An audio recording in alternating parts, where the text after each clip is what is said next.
Hi friends, welcome to my YouTube channel matrix track.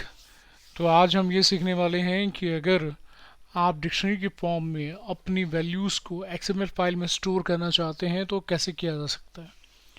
तो यहाँ पर मैं आपको एक सैंपल दिखा रहा हूँ कि ये हमारा एक्सएमएल फाइल का सैंपल है। इसके अंदर हमने क्या किया है कि हमें वैल्यू डिक्शनरी फॉर्म में चाहिए, यानी उसका की हमें स्टोर करना है और उसकी वैल्यू हमें स्टोर करनी है। तो उसके लिए ये जो XML का फॉर्मेट है, इस फॉर्मेट को हम यूज़ करेंगे। अब हम बाय कोड इस पूरे के पूरे फाइल को जनरेट करेंगे।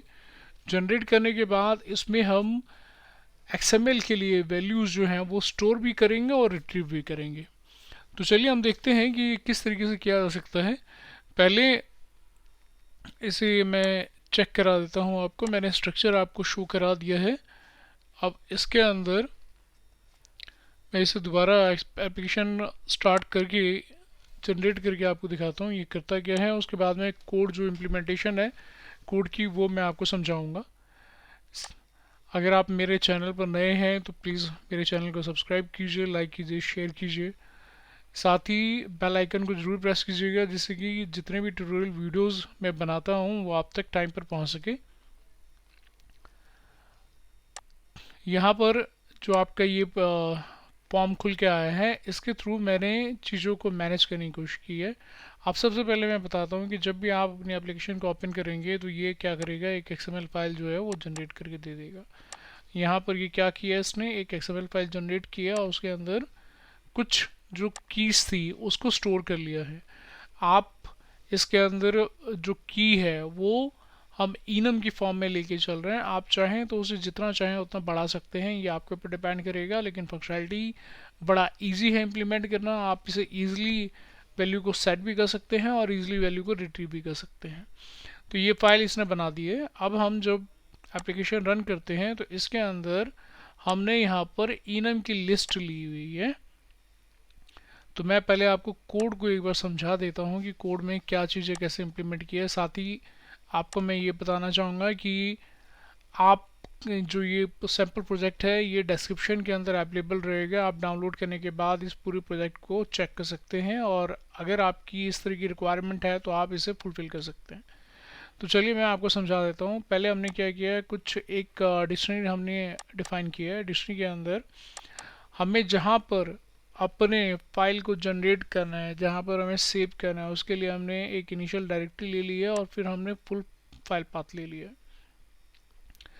इसके बाद हमने ग्लोबल लेवल के ऊपर एप्लीकेशन ये क्लास लेवल पर हमने क्या किया, एक XML डॉक्यूमेंट का ऑब्जेक्ट ले लिया है।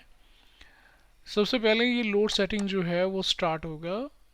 अब लोड सेटिंग के अंदर क्या डिफाइन किया हुआ है, ये हमने ऑब्जेक्ट पहले क्रिएट किया। फिर हम चेक करते हैं कि अगर हमारी फाइल उस प्रॉपर लोकेशन के ऊपर नहीं बनी हुई है तो ये फाइल को क्रिएट करेगा।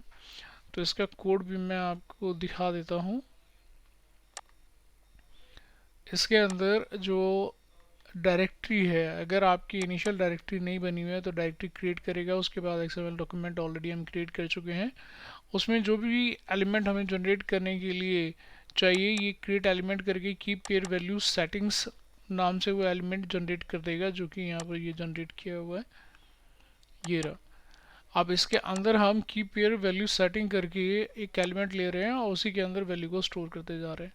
तो ये काम सबसे पहले ये एक फाइल जनरेट करेगा। इस फाइल के अंदर सबसे पहले ये फाइल जनरेट करेगा। फाइल के अंदर ये की पेयर वैल्यू जो है ये आपका जो फाइल है वो इस फॉर्म में फाइल जनरेट करके दे देगा। इसके अंदर वैल्यू अभी स्टोर नहीं किया है इसने। अब ये क्या करता है, हमारी फाइल जब जनरेट होगी उसके बाद हम ये चेक करते हैं कि हमारी फाइल ऑलरेडी बनी हुई है या नहीं बनी हुई है। अगर यहाँ पर फाइल ऑलरेडी बन चुकी है उसके बाद क्या है कि जो हमारा इनम है, इनम के अंदर हमने कुछ वैल्यूज़ जो हैं वो अभी ले लिए हैं। यहाँ पर की 1, की 2, की 3, की 4, की 5 तक हमने यहाँ पर वैल्यू ली हुई है। ये आपके ऊपर डिपेंड करता है, आप इसमें जो भी नेम देना चाहें वो नेम दे सकते हैं, क्योंकि डिक्शनरी जो है वो हमारा की जो है वो इनम फॉर्म में है और वैल्यू जो है वो उसके स्ट्रिंग फॉर्म में है। अब ये यहाँ पर चेक करता है कि अगर उसके अंदर वो की एग्जिस्ट कर रहा है तो हमें बताएं, नहीं एग्जिस्ट कर रहा है तो बताएं। अगर नहीं है तो वो हर बार नया जो है वो ऐड कर देगा। उसके बाद ये जो है पूरी की पूरी वैल्यू जो उसके अंदर पड़ी हुई है वो उठा के लिए आएगा और मेमोरी में लाके स्टोर कर देगा। तो आपकी एप्लीकेशन जब तक चलती रहेगी तब तक ये मेमोरी में स्टोर रहेगा। फिर हम इसी के थ्रू एप्लीकेशन के अंदर जो डाटा इंसर्ट करने का प्रोसेस है या फिर रिट्रीव करने का प्रोसेस है वो हम यहीं से मैनेज कर लेंगे। ये मेथड्स मैंने बता दिए हैं आपका क्या काम करता है। अब इसके अंदर हमने दो मेथड बनाया है, एक गेट वैल्यू बनाया है जिससे कि आपने जो वैल्यू स्टोर की है वो लेके आएगा, दूसरा वैल्यू जो है वो सेट करेगा। तो सेट वैल्यू के लिए सेट वैल्यू हमने बना रखे है और गेट वैल्यू के लिए हमने गेट वैल्यू बनाई है। तो ये दो मेथड बनाए हैं। अगर आप इसे इंटरफेस के थ्रू इम्प्लीमेंट करना चाहते हैं तो आप कर सकते हैं। उसके अंदर सिर्फ आपको ये दो मेथड कॉल करने होंगे, get value and set value. तो यहाँ पर ये अगर आप वैल्यू सेट करते हैं तो हर बार जो भी पूरी की पूरी डिक्शनरी है पूरी की पूरी डिक्शनरी को जाके वो डंप कर देगा। तो इसमें हमें प्रॉब्लम नहीं होती है कि कौन सी वैल्यू जो है वो अपडेट हुई या हम वैल्यू को चेक कराने जाएं कि ये अपडेट हो गई है तो फिर उसके हिसाब से की एग्जिस्ट करता है, वैल्यू है, समथिंग कंपैरिजन होता है। तो बेहतर अप्रोच यही रहेगा कि आप क्या करेंगे, पूरी की पूरी डिक्शनरी उठाएं और पूरी डिक्शनरी को बार बार डंप करते जाएं जितनी बार आप उससे वैल्यू को अपडेट करना चाहते हैं। अब यहाँ पर हमने डिक्शनरी में ऑलरेडी जो वैल्यू आ रही है वो की के बेस पर सेट हो जाती है, पूरी की पूरी डिक्शनरी जो है वो डंप कर देते हैं। तो इस तरीके से जो हमारा पूरा प्रोसेस है वो रन करता है। अब मैं आपको चेक करा देता हूँ कि अगर आप वैल्यू को यहाँ पर की के अगेंस्ट में कोई वैल्यू लिखते हैं तो क्या देता है। डेमो एग्जाम्पल 1 मैंने कह दिया और ये वैल्यू को मैंने कहा सेट करने के लिए, तो सेट मेथड यहाँ पर फायर होगा और सेट मेथड वैल्यू को जाके सेट कर देगा। ऐसे ही मैं क्या करता हूँ, दूसरी वैल्यू ले लेता हूँ और यहाँ पर दूसरे के लिए सेट कर देता हूँ। ऐसे ही मैं क्या करता हूँ, तीसरी वैल्यू लेता हूँ और तीसरी वैल्यू को भी मैं जाके सेट कर देता हूँ। इन द सेम वे मैंने चौथी वैल्यू ली और चौथी वैल्यू को जाके मैंने सेट कर दिया। ये तो मैं यहाँ यूआई से कर रहा हूँ, आप इंटरनली कोड से वैल्यू को पास करके अपने प्रोसेस को कंप्लीट कर सकते हैं। ज़रूरी नहीं है कि आप यूआई बनाएं। ये सिर्फ एक प्रेजेंटेशन का वे है जिसके थ्रू मैं आपको ये पूरे का पूरा प्रोसेस दिखा रहा हूँ।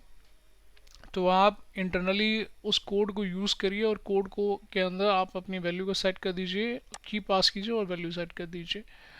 ये स्टैटिक क्लास है तो आपको इसका इंस्टेंस बनाने की रिक्वायरमेंट नहीं है। बट अगर आप, मैं फिर कह रहा हूँ, अगर आप जो डिपेंडेंसी इंजेक्शन अप्रोच यूज़ करके चल रहे हैं तो इसका एक इंटरफेस बना लीजिएगा और इंटरफेस के अंदर आपको सिर्फ और सिर्फ कुछ चीज़ें अपडेट करनी है। ये पाथ तो आप अपने हिसाब से जो भी सेट करना चाहें वो आप यहाँ पर सेट करके आगे बढ़ सकते हैं।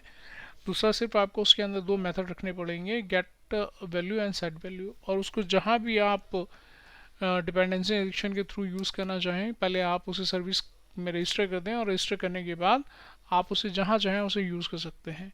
तो ये दोनों तरीके से कंपैटिबल है, आप जिस तरीके से चाहें इसे यूज़ कर सकते हैं। तो फिलहाल मैंने आपको बताया कि हमने वैल्यू सेट कर दी है, अब मैं वैल्यू रिट्रीव करने जा रहा हूँ। तो यहाँ पर अगर मैं चेक करूँ और यहाँ पर कहूँ तो ये आपको बता देता है कि वैल्यू हमने क्या सेट की हुई थी।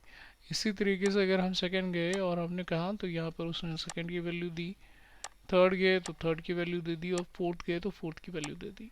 तो इस तरीके से हम यहाँ पर वैल्यू XML में की पेयर की फॉर्म में सेट भी कर सकते हैं और उसे रिट्रीव कर सकते हैं। अब अगर आप इस फाइल को चेक करेंगे तो यहाँ पर जो वैल्यू हमने डाली है वो वैल्यू जो है इसने अपडेट कर दिया है। तो इस तरीके से अगर आपको लगता है कि आप XML के अंदर वैल्यू को की पेयर फॉर्म में स्टोर करना चाहते हैं जस्ट लाइक डिक्शनरी, तो ये अप्रोच आपके लिए बहुत बेहतर रहेगा। आप इस तरीके से अपनी वैल्यूज़ को की पेयर के अंदर सेव कर सकते हैं और उसे रिट्रीव कर सकते हैं। तो आपके लिए पूरा कोड जो है वो डिस्क्रिप्शन के अंदर अवेलेबल रहेगा, आप रिपोजिटरी से उसे डाउनलोड कीजिए और उसके बाद आप इसके अंदर इस प्रोसेस को यूज़ कीजिए। अगर आपके पास कोई डाउट है, कुछ ऐसा है जो आप प्रॉब्लम फेस कर रहे हैं तो आप मुझे कमेंट में बताइएगा, मैं कमेंट के अंदर उसका रिप्लाई करूँगा, जिससे कि अगर आप कोई प्रॉब्लम फेस कर रहे हैं तो मैं उस प्रॉब्लम में आपकी हेल्प कर सकूँ। तो आज के लिए बस इतना ही। Thanks for watching.